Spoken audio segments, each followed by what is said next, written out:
Bon, nouvelle défaite. Nouvelle défaite, les gars. 2-1 face à Bilbao. Ça devient une habitude, ça devient une routine pour notre équipe. Voilà, j'ai l'impression qu'on voit ça chaque semaine. C'est devenu quelque chose qui ne me choque même plus avec le Real Madrid. Donc voilà, bravo aux joueurs. Bravo, vous avez vraiment très bien joué. Vous nous avez offert une performance XXL. Vous devez avoir honte. Vous devez avoir honte de ce que vous nous avez proposé ce soir. Aucune réaction, aucune envie, aucun dévouement, aucune prise de risque. Rien du tout. Rien du tout. Nada, rien. Le Real Madrid aujourd'hui perd 2-1 face à Bilbao, face à une très belle équipe de Bilbao. Franchement, j'ai vu une très belle équipe de Bilbao. Dès le début du match, je vois une équipe de Bilbao qui nous étouffe, qui nous asphyxie, qui ne nous laisse pas jouer, qui presse très très haut, qui essaie de récupérer le maximum de ballons le plus haut possible pour vraiment voilà, nous mettre en danger le plus rapidement possible. Et ça a marché. Ça a marché. Ils nous ont fait très mal et cette première mi-temps, elle était catastrophique. Rien du tout. Rien du tout. Je n'ai rien vu.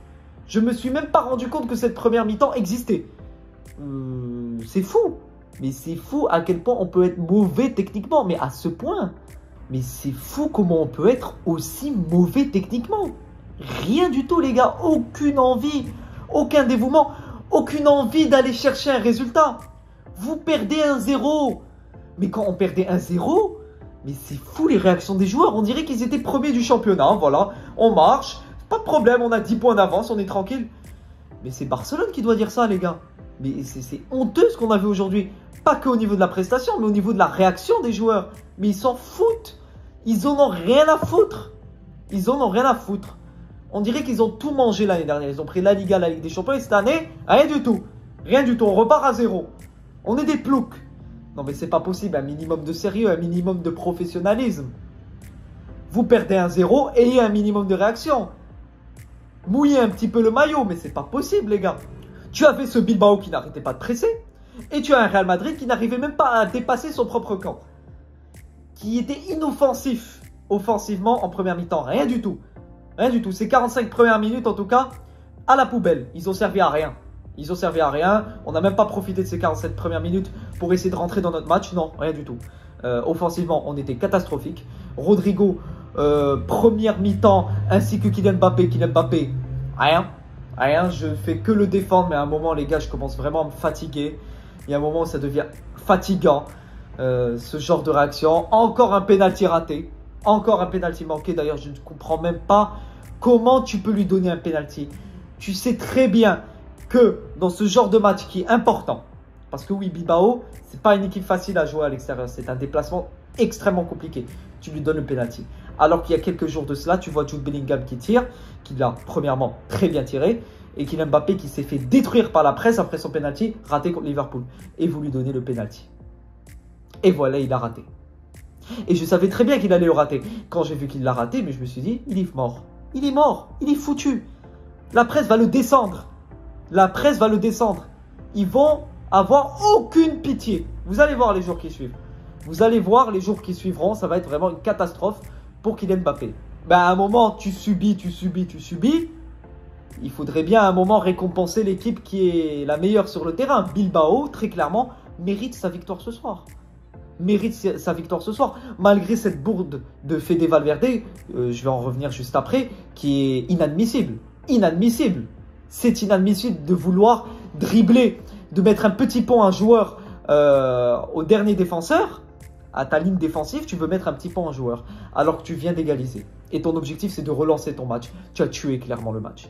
Valverde a détruit le match de son équipe. C'était un faux comeback, en fait. On était sur le chemin de pouvoir revenir dans le match après cette égalisation, qui était d'ailleurs une égalisation surprise, une égalisation que personnellement, je n'attendais même pas. Vu le niveau et ce que nous proposait l'équipe. À un moment, quand j'ai vu qu'ils ont égalisé, je me suis dit, enfin, au moins, on revient de très loin. Mais quand j'ai vu cette bourde de Valverde, je me suis dit, tout ça pour ça. Mais tu n'as pas honte, Fede. Mais pas toi, quand même. Tu ne peux pas nous faire ça. Tu as tué le match de ton équipe, en tout cas, aujourd'hui. Tu as tué le match de ton équipe. Et c'est la seule chose que je retiendrai de toi pour ce match. Fran Garcia, honnêtement, dépassé. Tu vois qu'il a énormément de limites. Énormément de lacunes. C'est contre les grosses équipes que tu vois qui n'arrivent pas. c'est contre les petites équipes, les petits matchs, quand tu le mets, tu dis « Ah, il a un niveau extraordinaire ». Mais quand tu le fais jouer contre Bilbao, contre des équipes qui peuvent être largement plus fortes, tu vois qu'il a vraiment des limites et qu'il panique. Il panique dans tous les sens, il balance des ballons à droite à gauche. C'est pas possible. Nos latéraux, c'est une catastrophe. En tout cas, dans la profondeur, c'est du foutage de gueule. Après la blessure de Carvajal, qui déjà nous a vraiment mis au fond du trou, tu es avec Vasquez, qui au moins apporte quelque chose offensivement. Mais quand tu as ce côté gauche avec Mendy et Fran, les gars, mais c'est une horreur. C'est une horreur depuis le début de la saison, je le dis. Ce côté latéral de gauche avec Mendy et Garcia, c'est le plus faible. C'est notre plus gros problème, c'est notre plus gros point faible. Et les autres équipes, tout au long de cette saison, essaieront de l'exploiter au maximum. Et ils ont bien raison. Tchouaméni de retour. Alors, je ne vais pas vous mentir, il y avait Tchouaméni sur le terrain, mais il était là sans être là. Il était là sans être là. Le mec, à chaque intervention, il y a faute. Le mec, il est hyper agressif. Mais c'est pas possible. Il n'y a pas quelqu'un qui peut le recadrer, lui dire « Frérot, calme-toi, calme-toi, tu vas détruire notre équipe et notre match. » Mais c'est fou comment il est tellement agressif. Trop agressif, Aurélien Tchouaméni. Mais il faut vraiment le recadrer. Tu viens de revenir de blessure. Essaie au moins d'apporter quelque chose à ton équipe physiquement. Apporter une valeur ajoutée. Aucune valeur ajoutée. Il était là sans être là. Tout est dit. Tout est dit. Je n'ai plus rien à dire d'autre sur Aurélien Tchouaméni. Ce mec est sur la continuité de ses mauvaises performances. Que ce soit avant sa blessure, même après sa blessure, on le voit. Le mec, il est limité. C'est l'un des points faibles, des maillons faibles de notre équipe défensivement. D'ailleurs, je me demande même s'il était vraiment apte à jouer ce match, parce qu'on a l'habitude de faire revenir nos joueurs blessés tellement rapidement. Tu te demandes même à un moment s'ils étaient vraiment blessés ou si c'était des conneries. Mais aujourd'hui, Aurélien Tchouaméni, catastrophique. Catastrophique. Je n'ai rien à dire d'autre. Malgré ça, au milieu de terrain, j'ai vu un Jude Bellingham qui se battait. Il se battait, lui et Ceballos, sauf qu'il n'y avait pas les ballons qui venaient à eux. Tellement qu'on était mauvais techniquement. On était mauvais, on était asphyxiés dans ce match. Ils nous ont étouffés pendant tout le match, cette équipe de Bilbao.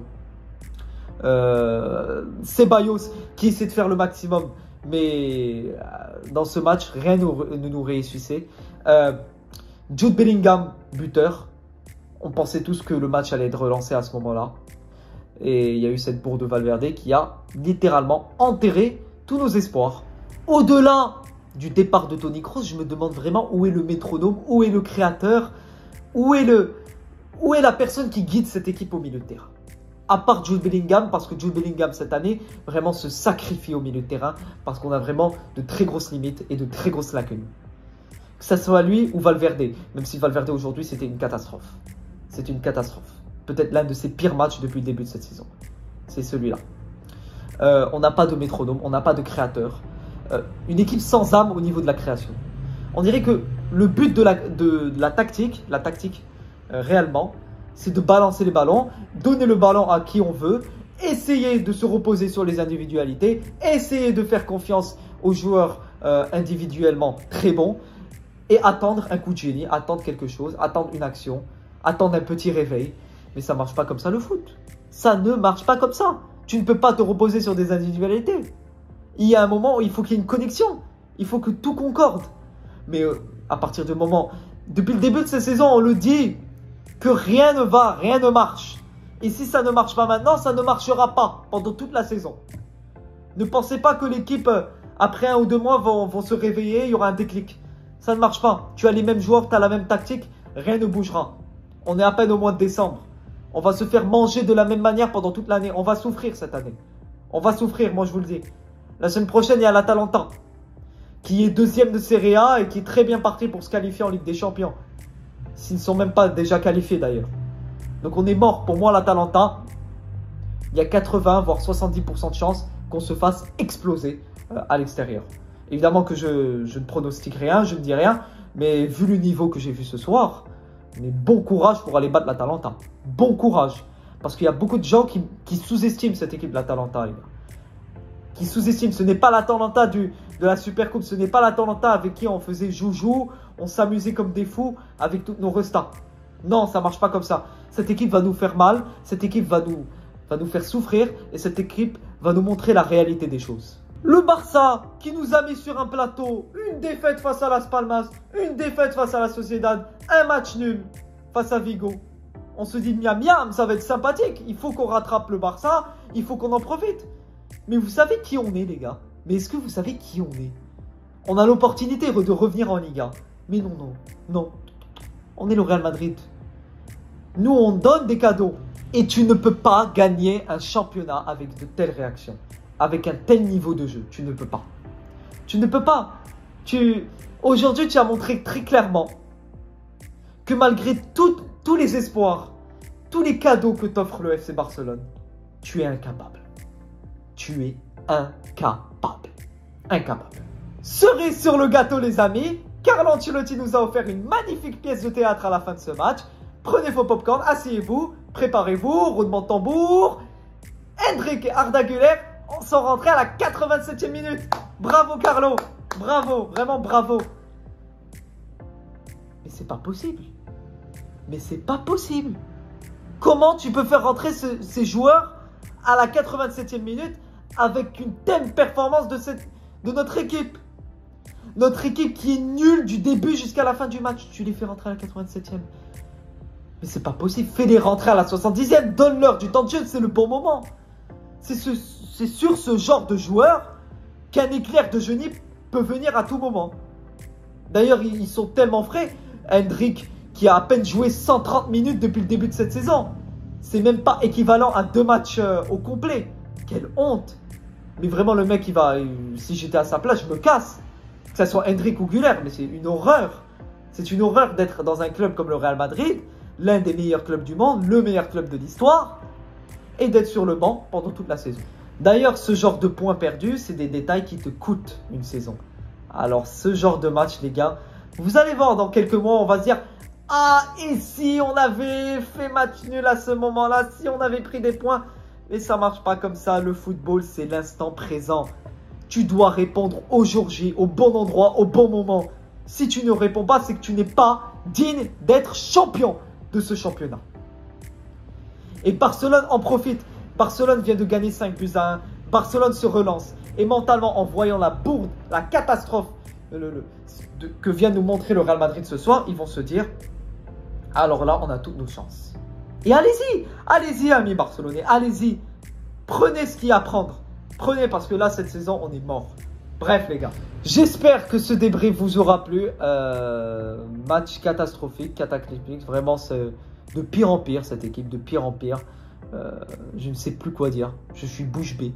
Ça me dégoûte de comparer le niveau qu'on avait il y a quelques mois de cela au niveau qu'on a actuellement. Et je le dis, et je le redis comme j'ai pu le dire dans certaines de mes dernières vidéos, il faut changer de cycle. C'est bon. C'est bon, il faut arrêter avec ça. Il faut arrêter tout ça. L'équipe est morte. L'équipe n'a aucune envie de jouer. L'équipe n'a plus aucune ambition pour créer. Rien du tout. Aucune idée de jeu. Rien. Rien du tout. Bref, les gars, j'espère que ce débrief vous aura plu. N'hésitez pas à commenter, à partager, à liker, à me dire en commentaire ce que vous avez pensé de ce match cataclysmique. Je vous donne rendez-vous ce week-end pour Real Madrid-Girona, ou plutôt Girona-Real Madrid, parce qu'on va évidemment jouer encore une fois à l'extérieur. Et sur ce, les gars, à vie et pour toujours, à la Madrid, in Adamas.